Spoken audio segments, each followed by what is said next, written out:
Hey everyone, so here we are back again with the base or the rectangle of our hat all complete. So we're just going to talk about in this video just sewing up this end, and we're going to try and make a faux knit look again with even our sewing. And then in the next video we'll talk about closing the top of the hat and finishing it.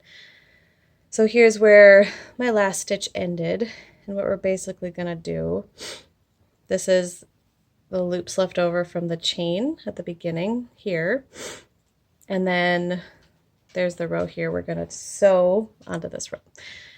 So what we want to do is put that first row or those chain loops left over on top of this last row we did, and everything feels curly and weird. Getting it going is more difficult than once we get past that part we'll be cruising. So what we want to do is put our hook down through this stitch, and we're just going to connect this bottom part. What's great is we have this little tail here that we can use to even anything out if it looks a little wonky when we're done. So we just want to attach that first stitch. Then we're going to be looking under here and over here on top.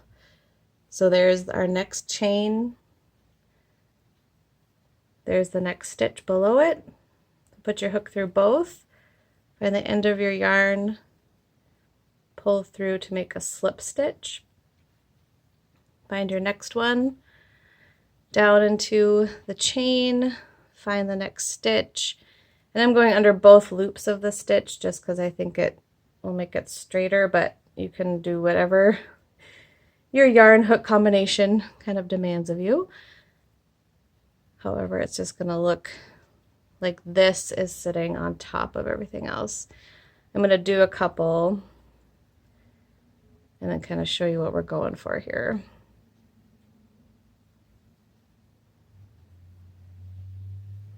This yarn makes it kind of hard to pull through.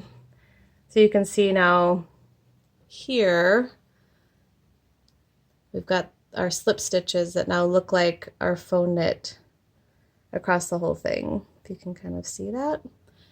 So you'll just continue working all the way to the end, and then we'll talk about sewing it here in the next video.